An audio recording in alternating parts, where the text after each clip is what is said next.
So you want to improve your Olympic weightlifting, but you don't have a bar. What do we do? Well, there's no denying that one of the best ways to get strong, if not the best way to get strong, one of the best tools is the barbell. But maybe you don't have a barbell, or maybe you have limited weights. What can you do instead? How can we get all the benefits of Olympic weightlifting without the barbell? Now, for the intent of today's conversation, we're going to look at Olympic weightlifting as two different groups of people. There are the people who want to improve Olympic weightlifting as their sport. They want to snatch more, they want to clean and jerk more. And then there are those people who want to use Olympic weightlifting as part of a broader, more broad and ranged exercise program. Irrespective of which group you fit into, Olympic weightlifting comes down to two things. It comes down to technique and it comes down to power. And it's power that I really want to talk about today. How can we develop your power without the barbell? So first, let's talk about what power actually is. And in physics terms, power equals force times distance over time. But what does this all mean? Well, it basically means you are trying to move a weight, a load, as fast as possible. Now, this is the key element, as fast as possible.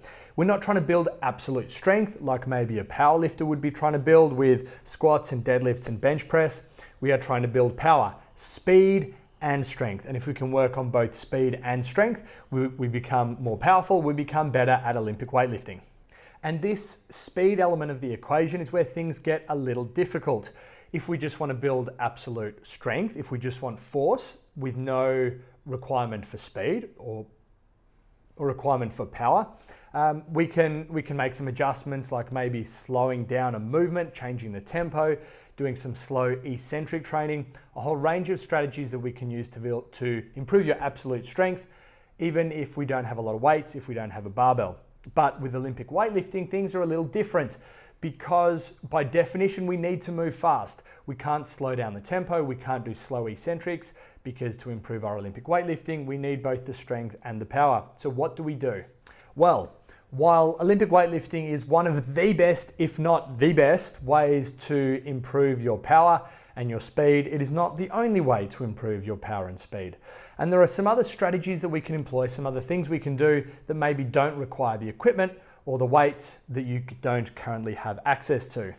And to understand these strategies, we need to understand the force velocity curve.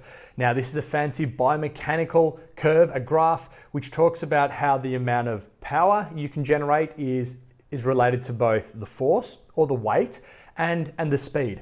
We can move very, very fast with a light weight, or we can put a heavy weight on the bar, but we'll move very, very slowly. If we go super heavy and slow, the power is low. If we go super light and fast, the power is still low. But there's a sweet spot there in the middle where we can both lift a weight and we can move it quickly, where power is maximized. And on this curve which talks about a relationship between speed and force, there are 5 different areas. There are 5 different points that we can sit at. And to train power, to move fast, to move explosively, we want to be training all 5 of these points. So let's talk about these 5 and how they can relate to your exercise program. The first of these 5 points is maximum strength. This is where we go super heavy. And again, power is going to be low. It's going to be compromised, but it will improve your strength, which is an important part of power. And it is important, even though we're not moving as fast as we would like, it is important to train this max strength area. You'll do this with very heavy power lifts. The second section of our curve is strength speed. For example, Olympic weightlifting, which is what we're talking about today. This is where we are going a little bit lighter to the point where we can start to move a bit faster. So this is going to generate more power than the absolute strength or the max strength work we're doing. But still, because we're going heavy, we are not going to be sitting at peak power. We're not moving as fast as we are absolutely able. Our third section is peak power. Now we are talking about really maximizing the power that we can produce. From an Olympic weightlifting standpoint, this would be something like the second pull of a clean. So something like a hang power clean. You could also do weighted jumps, sprints with a prowler.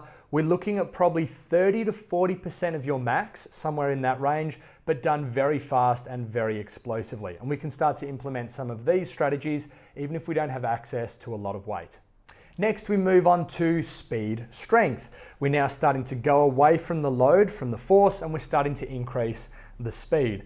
Not as powerful as that peak power section, but this is where we can really start looking at taking advantage of some opportunities that exist when we don't have as many weights, as many barbells as we may like.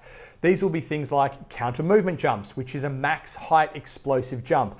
Now, this isn't plyometrics because plyometrics implies some sort of stretch, shorten cycle, a very fast bounce with a very short time where your body is in contact with the ground.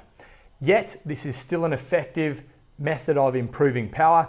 Again, things like light weighted jumps, max height leaps, max distance broad jumps. These are things that you can really implement into your current program with a lack of equipment.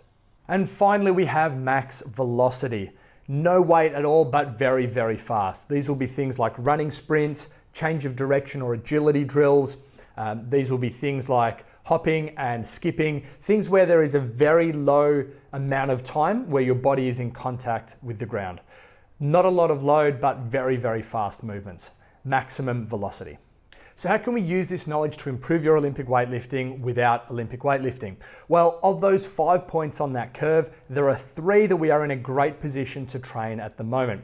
That is your peak power, it's your speed strength, and it's your max speed. These 3 areas are areas that you can train that maybe you would be neglecting as part of your normal Olympic weightlifting program. You can work on these and there will be a carryover to some of this top end power that we have when we do put a barbell back in your hands. Now, the aim with training for power is to equally train all 5 of these areas. And the law of specificity, it tells us that if we only train one of these 5 areas, we only improve in that area. So, for example, if you are only training the absolute strength, that max strength at the top of that curve, as we know, that's a slow movement. So if you only train that, you will train your ability to lift heavy, but you will not train your ability to move fast. At the other end of the continuum, if we only train that maximum speed, that very high velocity sprinting and plyometric work, you'll get very fast, but you won't build any strength. The aim needs to be to train all 5 of these areas to maximize your overall power. The aim being to move that whole curve to the side, to move it to the right and increase your power. And increasing in one area is going to cause increases in every single area of your power. Probably you've been neglecting some of these lighter, faster movements. So by filling in some of the gaps, by working some of these weaknesses, and by fixing some of these broken spokes in the wheel of your Olympic weightlifting, you'll be able to improve your overall ability. So not only are there ways to successfully improve your Olympic weightlifting, but maybe there will be some areas that you've been neglecting that mean that when you walk back into the gym and things open back up, not only will you have retained your strength, not only will you be snatching and clean and jerking just as much, but you may be walking back in to be greeted by a PB. Try some of these strategies and look at improving that total power curve and fill those gaps in your performance.